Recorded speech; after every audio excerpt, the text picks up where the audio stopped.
주님의 시간을 살아가는 것을 헛되이 보내지 말게 하여 주옵시고 이 시간을 온전히 깨어있는 우리가 되게 하여 주시옵소서. 하나님 앞에 나왔습니다. 하나님 앞에 나왔습니다. 이 신실한 시간, 거룩한 시간을 헛되이 보내지 말게 하시고 주님 앞에 머무는 소중하고 고귀한 시간이 되게 하여 주시옵소서. 주께서 허락하신 시간인 줄 믿습니다. 허락하신 은혜를 우리에게 채워 주시옵소서. 감사합니다. 고마우신 예수님 이름으로 기도드렸습니다. 아멘. 아멘. 사도행전 17장 말씀 봅니다. 17장 1절에서 9절까지 말씀인데요. 17장 1절에서 9절.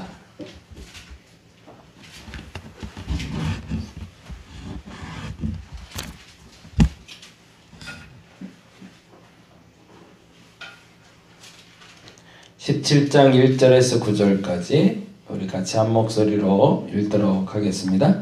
그들이 암비볼리와 아볼로니아에 다녀가 데살로니가에 이르니 거기 유대인의 회당이 있는지라 바울이 자기의 관례대로 그들에게로 들어가서 새 안식일에 성경을 가지고 강론하며 뜻을 풀어 그리스도가 해를 받고 죽은 자 가운데서 다시 살아나야 할 것을 증언하고 이르되 내가 너희에게 전하는 이 예수가 곧 그리스도라 하니 그 중에 어떤 사람 곧 경건한 헬라인의 큰 무리와 적지 않은 귀부인도 고난을 받고 바울과 실라를 따르나 그러나 유대인들은 시기하여 저자의 어떤 불용한 사람들을 데리고 때를 지어 성을 소동하게 하여 야손의 집에 침입하여 그들을 백성에게 끌어내려고 찾았으나 발견하지 못하매 야손과 및 형제들을 끌고 읍장들 앞에 가서 소리질러 이르되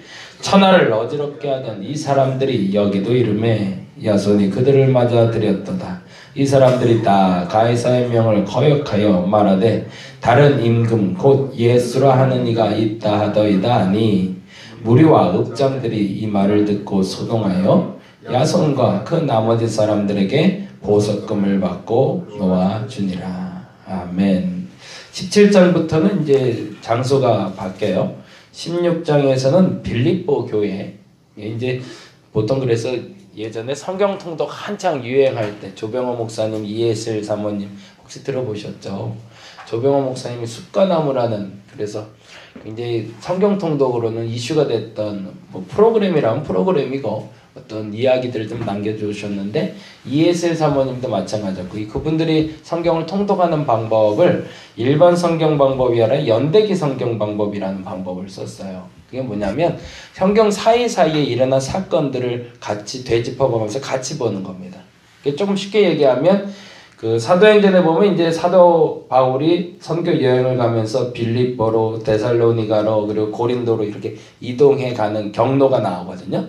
그러면 그 경로를 볼 때마다 빌립보를 경유할 때는 빌립보서를 읽고 데살로니가를 전도하는 장면을 볼 땐 데살로니가 전서를 보고 고린도를 지나갈 때는 고린도 전서를 보고 뭐 이런 식으로 해서 거기에 삽입된 구조들을 이렇게 살펴보게끔 하는 그리고 구약에서는 역대 왕들의 이야기에 맞춰서 예언서를 같이 보게 하는 그래서 성경을 다시 한번 쭉 다시 재정리해서 성경으로 묶은 연대기 성경이라는 것이 나온 적도 있습니다. 근데 최근엔 또 그것도 많이 유야무야 되는 것 같아요. 이게 아마도 우리의 습관이 그냥 66권을 그대로 읽어가는 습관이 있다 보니까 그렇게 읽는 게 훨씬 이해하기 편하긴 하지만 그럼에도 불구하고 성경의 그 묶인 대로 보는 습관을 넘어서지는 못했던 것 같아요. 사실은 지난 한 주 동안 요번 한 주 동안 계속 말씀드린 대로 빌립보 교회의 장면을 기억하고 있다면 빌립보서를 이해하는 게 훨씬 쉽습니다. 조금 더 상상을 좀 한번 해보자면 빌립보 교회에서 사도 바울이 당한 일은 뭐죠? 그가 복음을 전하다가 루디아를 만났고 복음을 전하다가 귀신 들린 여자를 만났고 얼토당치하는 일을 당해서 어디로 들어가죠? 감옥으로 들어갑니다. 근데 깊은 감옥이라고 표현되어 있죠. 우리말대로는 깊은 감옥이지만 그들의 표현들은 음부와 같은 느낌. 그러니까 지옥과 같은 느낌인 거죠. 가장 낮은 곳으로 갔다가 근데 풀려나는 장면을 어제 말씀드렸는데 어떻게 풀려났죠? 그가 간수가 회복돼서 간수의 도움을 받고 도망간 것도 아니고 간수의 집에서 하루를 유숙하다가 도로 감옥에 들어갔다가 간수의 도움이 아닌 당시의 고위층이 직접 와서 사죄하고 바울과 실라의 권위를 회복시켜서 그들이 빌립보에서 나오게 되는 장면을 봤죠. 그 장면에 대해서 바울과 실라도 기억했겠지만 디모데와 누가도 기억했고, 그래서 누가는 그 기록을 남기게 된 것이 사도행전이라면 빌립보 교인들에게 복음은 곧 바울이 당했던 사건으로 연결돼서 해석이 가능했겠죠. 그러면 이 사건을 머릿속에 있으면 빌립보서 2장 5절이 쉽게 이해가 돼요. 빌립보서 2장 5절 한번 볼까요? 빌립보서 2장 5절. 빌립보서는 318페이지 어간에 있습니다.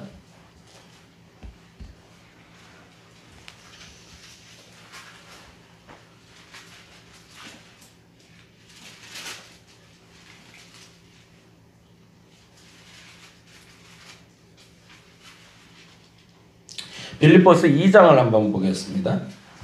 빌립보서 2장 5절에서 11절까지 같이 한번 읽어보겠습니다. 너희 안에 이 마음을 품으라고 그리스도의 예수의 마음이니 라고 표현하며 예수 그리스도의 마음을 표현하고 있는데, 아까 말씀드렸던 사도 바울의 그 장면, 감옥에 들어갔다가 나온 장면을 상상하면서 읽으시면 훨씬 이해가 좀 쉬우실 겁니다. 같이 읽어봅니다. 그는 근본 하나님의 본체시나 하나님과 동등됨을 취할 것으로 여기지 아니하시고, 오버랩되는 장면을 보세요. 오히려 자기를 비워 종의 형체를 가지사 사람들과 같이 되셨고 사람의 모양으로 나타나서 자기를 낮추시고 죽기까지 복종하셨으니 곧 십자가에 죽으심이라. 누가 그렇게 하셨다는 거죠? 예수가 그렇게 했다는 거죠. 그리고 그 예수의 본을 받는 사도 바울이 어떻게 했다는 거죠? 그의 본을 받아 그 깊은 감옥에 갇히는 경험을 했다는 얘기죠. 그리고 십자가에 죽는 것처럼 음부와 같은 깊은 감옥에 들어갔던 사도 바울을 기억하면서 이 글을 읽었을 겁니다. 그리고 나서 이렇게 얘기하죠. 9절에 뭐라고 되어 있죠? 이러므로 라고 되어 있죠. 거기다 한 동그라미를 해놓고 보시죠. 사도 바울이 만일에 그때 편법을 쓰고 감옥에서 나왔으면 이 단어를 쓸 수가 없었을 겁니다. 예수께서 십자가에 죽으셨으나 하나님의 살리신 이유는 십자가에 죽었기 때문에 살린 것이 아니라 죽기 전에 어떤 일을 했기 때문이죠? 자기를 낮추고 죽기까지 뭐 했기 때문에? 복종했기 때문이었거든요. 사도 바울이 옥에서 편법을 쓰고 관행대로 습관적으로 그들이 하던 대로 그렇게 빠져나왔다면 이 말을 쓸 수가 없는 거죠. 하나님의 뜻대로 끝까지 복종하고 앉아있는 나를 하나님은 어떻게 하셨다는 거죠? 이러므로 하나님은 그를 지극히 높여 모든 이름에 뛰어난 이름을 주신 것처럼 사도 바울의 명예를 회복시킨 것을 누가 알고 있는 거죠? 빌립보 교인들이 알고 있는 거죠. 그러니까 우리가 예수의 마음을 품고 살아가게 될 때 사도 바울을 그렇게 회복시키셨던 것처럼 빌립보 교인들도 앞으로 너희들이 당하는 교난 앞에서 적당히 편법 써서 빠져나가지 않고 관행대로 적당히 살지 말고 하나님 앞에서 온전히 복종한다면 그것으로 말미암아 하나님이 너희의 명예를, 너희의 권위를 회복시켜 주실 거라는 겁니다. 그리고 나서 이렇게 얘기하시는 거죠. 9절부터 이러므로 하나님이 그를 지극히 높여 모든 이름 위에 뛰어난 이름을 주사 하늘에 있는 자들과 땅에 있는 자들과 땅 아래에 있는 자들로 모든 무릎을 예수의 이름에 꿇게 하시고 모든 이름으로 예수 그리스도를 주라시나요 하나님 아버지께 영광을 돌리게 하셨느니라. 아멘. 이라는 본문을 읽으면서 사도 바울의 사건을 오버랩 시켰던 거죠. 그리고 빌립보서를 읽는 교인들에게 그래 맞아, 옛날에 우리 처음 복음 받아들일 때 바울이 그런 경험을 했잖아, 우리도 그 경험으로 살아야지 라는 믿음의 고백을 했겠죠. 어제 저도 그래서 설교하고 나서 원래는 이제 그 얘기를 마무리할까 했는데 이제 우리 교회는 이제 수능 관련된 사람이 많지 않아서 그 얘기를 못 드렸는데 수능 기도회가 많이 열려요. 그죠? 교회마다. 예전에 이제 여의도 순복음교회에서는 교인들 중에 자기 아들 이름을 이렇게 명패로 이렇게 목에다가 이렇게 매게 하고 이름 뭐 양홍석 이렇게 크게 쓰게 해서 보고 이제 목사님은 그 사람 보고 기도해주고 해서 막 기도하는 장면이 TV에 잡히기도 했는데 그만큼 애절하고 간절한 마음으로 기도하는 거죠. 근데 왜 기도하냐는 거죠. 왜? 보통 일반적으로 우리의 착각은 기적이 일어나길 원하는 거죠. 근데 수능기도에는 기적이 일어나는 장면이 아닌 거죠. 수능기도에는 실력이 나타나는 자리인 거죠. 근데 착각하지 말아야 되는 거죠. 하나님은 그 자리에서 분명 역사하실 겁니다. 근데 기적을 일으키지 않을 겁니다. 도저히 공부가 안 되는 애가 갑자기 머리가 확 돌아가면서 하나님이 1번 답은 2, 2번 답은 3 이렇게 가르쳐주는 기적이 나타나는 게 아니라 1번 답이 모르면 못 쓰는 거고 2번 답이 맞으면 아니까 쓸 수 있도록 도와줄 수 있는. 그래서 오히려 수능 기도회 때 기도를 요청하면 여러분은 이렇게 기도해 주셔야 됩니다. 그가 원하는 대로가 아니라, 이 표현은 굉장히 무서운 표현. 그가 원하는 점수를 얻게 해달라고 기도할 게 아니라 그 실력대로 실수하지 않게 해달라고. 거기까지는 하나님이 도와주실 수 있죠. 그가 노력한 만큼, 그리고 그가 노력한 만큼을 하되 그 마음의 안정은 하나님이 보장해 줄 수 있으니까. 그건 우리는 할 수 없어도 하나님은 최소한 할 수 있으니까. 그 불안함을 잠재우셔서 최소한 실수하지 않고 그의 실력대로 점수가 나오게 해달라고. 근데 만일에 그가 원하는 대로, 예를 들어서 대도 안 되는 애가 서울대 가겠다고 기도해달라고 그러는데 그거 기도해주면 누구도 시험 들고 누구도 시험 드는 거죠. 그건 안 될 일이고, 그냥 안 되는 건 안 되는 거고요. 실력대로. 이거 근데 우리는 관행대로 그렇게 기도해오는 거죠. 그냥 남들이 그렇게 기도하니까 기적이 나타날 거라고. 사도 바울이 만일에 빌립보 교회에서 베드로가 한 것처럼 천사가 나타나 그를 구원한 것으로 교회에 전파되기 시작했다면, 저는 개인적으로 그렇게 생각을 했는데, 만일 그랬다면 빌립보 교회는 다른 방향으로 흘러갔을 겁니다. 근데 빌립보 교회는 원칙대로 사는 방법을 가르쳐줬던 거죠. 매를 맞아야 될 땐 맞아야 돼. 그런데 매를 맞지 말아야 됐을 때 맞았을 때는 정당하게 보상을 받고 나올 수 있는 것, 그것이 정당한 것이야 라고 가르쳐줬던 것이 바로 빌립보 교회의 사건이었던 거죠. 반면에 오늘 데살로니가는 다음과 같은 사건으로 시작이 됩니다. 빌립보에서 약 160km 정도가 떨어진 곳인데 17장 2절에 보니 이렇게 되어 있습니다. 1절과 2절 같이 볼까요? 17장 1절과 2절 같이 한번 읽어봅니다. 그들이 암비볼리와 아볼로니아로 가냐가 데살로니가에 이르니 거기 유대인의 회당이 있는지라. 그러면 이제 바울은 어디로 가야 되는 거죠? 지금까지 항상 유대인의 회당에 가서 먼저 복음을 전했으니 2절에 보니 바울이 자기의 관례대로. 그러면 이제는 유대인의 회당이 있으면 들어가는 게 바울의 원칙일까요? 없으면 그냥 다른 데서도 복음을 전하는 게 원칙일까요? 예, 없으면 아무 데서도 전할 수가 있게 됐어요. 왜? 빌립보에서 경험을 했거든요. 그러나 관례대로 회당이 있으면 회당으로 가는 거고, 회당이 없으면 저작거리에 나가서 복음을 전하는데 이제는 자유로워진 거죠. 왜요? 바울에게 시동이 걸렸거든요. 신앙생활은 그래서 시동 걸리는 시간이 좀 필요해요. 근데 그 시동 거는 시간을 갖지 않고, 시동을 걸지 않고 출발하면 자동차도 망가지는 것처럼 우리의 신앙생활에 기본이 되는 틀을 먼저 만들어 놓고 출발하는 이와 그 기본을 만들어내지 못하고 출발하는 이는 결과에서 좀 문제가 발생을 합니다. 사도 바울이 이제는 좀 자유로워진 거죠.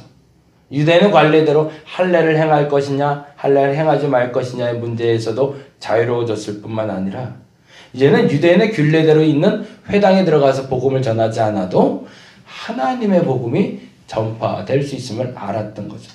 그래서 우리가 로마서에서 사도 바울의 고백처럼 유대인에게는 유대인의 모습으로, 헬라인에게는 헬라인의 모습으로 다가갈 수 있는 경험이 쌓이게 되었던 거죠. 저와 여러분이 그러한 경험이 쌓일 수 있는 경험이 많아지시길 바랍니다. 조금 힘들 수는 있습니다. 조금 좌충우돌할 수도 있습니다. 근데 분명한 것은 16절에 읽으면서 계속 말씀드렸던 것처럼 목적지만 분명하다면 하나님 반드시 바른 길로 이끌어 주실 겁니다. 근데 그 목적지로 가는 것을 놓쳐버리면 거기서부터는 좌충우돌입니다. 사도 바울은 눈에 좋은 곳에 머물렀던 것이 아니라 하나님이 가라는 곳으로 끝까지 갈 수 있었던 믿음이 있었던 것처럼 그 믿음을 가지고 전진할 수 있기를 간절히 바랍니다. 그래서 데살로니가에 도착했으니 때마침 여기에는 유대인의 회당이 있습니다. 그래서 관례대로 말씀을 전하는데 얼마큼 했대요? 2절에 보니까 바울이 자기의 관례대로 그들에게로 들어가서 새 안식일, 그럼 몇 주 머물렀다는 거죠? 3주를 머무른 거죠. 그리고 성경을 가지고 강론하되 3절 읽어봅니다. 뜻을 풀어 그리스도가 해를 받고 죽은 자 가운데서 다시 살아나야 할 것을 증언. 이 말을 바울이 전할 때는 이제 느낌이 다른 거예요. 그냥 성경을 읽어서 깨달은 게 아니라 이제는 뭐가 쌓였죠? 그의 삶에 경험이 쌓였죠. 그냥 단지 그 다메섹 도상에서 만났던 예수가 내가 해코지했던 예수, 그냥 그 복음이 아니라 이제는 내가 예수 때문에 당했던 고난이 있어요. 죽을 뻔하다 산 적도 있고요. 죽은 줄 알고 사람들이 갖다 버렸다가 일어나서 복음 전한 경험도 있고 빌립보에서 감옥에 갇힌 경험도 있으니 해를 당했다가 복음으로 말미암아 회복된다는 것이 이제는 삶의 언어로 사자에 포효하듯이 선포되기 시작했겠죠. 근데 그 복음을 들은 사람들이 삶이 안 변할 수가 없는 거죠. 목사가 설교를 할 때도 뿐만 아니라 성도들이 전도를 할 때 사람들이 변하는 이유가 있습니다. 뭐가 변할까요? 내 삶의 경험치가 있는 사람들의 복음은 그 사람들의 말을 통해서 다른 이가 변화될 수 있습니다. 왜 똑같은 복음을 전하는데 저 사람이 전하는 복음을 통해서는 변화가 안 되는데 이 사람이 전하는 복음은 똑같은 단어를 쓰고 있는데도 변할까? 그 안에 뭐가 쌓였기 때문이죠? 경험이 쌓였기 때문이죠. 그 경험의 누적치가 얼마나 강력하게 쌓여있는다에 따라서 단 한마디를 해도 사람을 변화시킬 수 있는 것이고, 그게 쌓이지 않는다면 100마디의 말을 해도 그 사람을 변화시킬 수가 없는 거죠. 근데 그 경험은 뭐죠? 성령께서 함께 하시는 경험이죠. 그리고도 3주 만에 사람들이 변하기 시작했는데, 그래서 4절에 보면 이렇게 되어 있습니다. 그 중에 어떤 사람 곧 경건한 헬라인의 큰 무리와 적지 않은 귀부인도 권함을 받고 바울과 실라를 따릅니다. 그런데 역시나 반대하는 세력들도 나타나는 거죠. 그런데 등장하는 사람이 있습니다. 한번 기억을 해보죠. 17장 6절입니다. 같이 읽어봅니다. 발견하지 못하매. 예, 이번엔 도망갔네요. 그렇죠? 바울과 실라가 왜 도망갔는지 그건 알 수 없습니다. 근데 지금은 사라졌어요. 그러자 누가 대신 고난을 당하는지 봅니다. 야손과 몇 형제들을 이라겠죠. 야손이 누굴까? 이름의 뜻은 치료하다라는 뜻을 갖고 있고요. 성경에는 지금 사도행전 17장과 로마서 16장에만 기록되고 있습니다. 16장 잠깐 한번 볼까요? 로마서.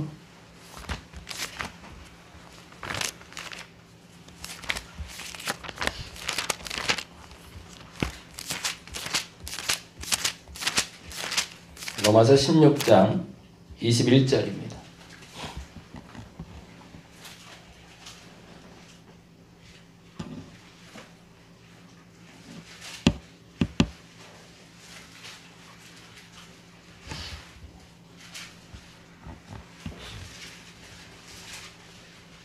같이 읽겠습니다. 나의 동역자 디모데와 나의 친척, 또 누가 나오죠? 야손이 나오네요. 그렇죠? 네. 그러면 나의 친척이랄 땐 나는 누굴까요? 바울을 얘기하겠죠. 그리고 친척이라고 했는데 누구요? 누기오와 야손과 소기바나가 너희에게 무난한데요. 그러면은 지금 이 데살로니가는 2차 선교 여행 때고 로마서를 쓸 때는 사도 바울의 말년이니까 그때까지 야손이 건재하게 살아있네요. 그렇죠? 이 고난을 당했는데도 근데 누구의 친척이라고요? 바울의 친척이랍니다. 아마도 이 유대인의 회당에서 복음을 전하다가 우연찮게 야손이라는 친척을 만나게 된 거죠. 근데 그 사람이 지금 이 분위기와 이 상황을 보니 사도 바울이 여기 있다가 큰 낭패를 볼 것 같으니 먼저 피신을 시켜버린 거죠. 그리고 내가 나머지 다 해결할 테니까 너는 가. 그리고 야손이 당하는 일이 17장에 다음과 같이 기록됩니다. 사도행전 볼까요? 같이 한번 보겠습니다. 사도행전 17장 6절 발견하지 못함에 야손과 및 형제들을 끌고, 이 끌고는 소를 끌고 가다라는 끌고하고 맞습니다. 짐승 끌듯이 끌고 왔다는 얘기죠. 그러니까 이제 그 고초가 얼마나 심했을까가 예측이 됩니다. 읍장들 앞에 가서 소리질러 이르되 천하를 어지럽게 하던 이가 이 사람들도 여기에 이름에 야손이 그들을 맞아들였도다. 그러니까 친척이니까 아마 거기서 재웠을 것 같고 야손이 숨겨놨다가 도망치게 했으니 대신 야손에게 그 괴롭힘이 임한 거죠. 그리고 나서 이런저런 일을 겪다가 9절에 야손과 그 나머지 사람들에게 보석금을 받고 놓아준 것으로. 그러니까 아마도 야손은 이렇게 해서 정리할 수 있음을 알았기 때문에 사도 바울을 도망갈 수 있도록 도와줬던 거죠. 어디서나 하나님은 동역자를 예비하고 기다리고 계십니다. 근데 그 방법은 각자 다를 수가 있어요. 그렇게 됐을 때 만약 빌립보에서 이렇게 도망갔다면 빌립보에서 2장 5절과 11절은 기록되지 않았을 겁니다. 그런데 데살로니가의 이 사건을 통해서 기록된 장면이 데살로니가 1장 3절이에요. 같이 한번 볼까요? 살짝 그렇게 왔다 갔다 하면서 볼게요. 그래야 조금 이해가 되니까. 그러니 사도 바울이 이 야손과 그 초기 데살로니가 교인에 대해서 어떤 마음을 갖고 있었는지가 이렇게 고백이 되는 거예요. 나를 피난시키고 되려 나 때문에 고초당했던 사람들, 그 사람들에 대한 미안함이 갇혔겠죠. 그러니 그에 대한 기억이 데살로니가 1장 2절에서 3절에 이렇게 되어 있습니다. 같이 볼까요? 우리가 너의 모두로 말미암아 항상 하나님께 감사하며 기도할 때 너희를 기억한대. 어떤 사건을 기억하는 거죠? 그 야손의 사건을 기억하는 거죠. 그리고 무슨 일이 있었던 거래요? 너희의 믿음의 역사와 사랑의 수고와 우리 주 예수 그리스도께 대한 소망의 인내를 우리 하나님 앞에서 끊임없이 기억한다고. 누구의 태도 때문일까요? 이 야손이라는 사람 때문이겠죠. 오늘 저와 여러분의 기도 제목이 그렇게 되길 바랍니다. 대신 고초당해 줄 수 있나요? 누군가를 위해서 대신 당하는 고난 즐겨받을 수 있으실까요? 하나님이 기뻐하실 겁니다. 쉽진 않죠. 근데 예수께서 그렇게 하셨으니까, 바울이 그렇게 했으니까, 그리고 바울을 본받았던 야손이 그렇게 했으니까. 그래서 성경은 그들에게 이렇게 얘기합니다. 믿음의 역사가 있는 사람이라고, 사랑의 수고가 있는 사람이라고, 소망의 인내가 있는 사람이라고. 그래서 오늘 이 믿음, 소망, 사랑 이 세 가지가 저와 여러분에게 역사와 수고와 인내로 함께하기를 간절히 바랍니다. 기도하겠습니다. 내게 믿음이 있는가? 그렇다면 역사를 불러올 수 있어야 됩니다. 사랑이 있는가?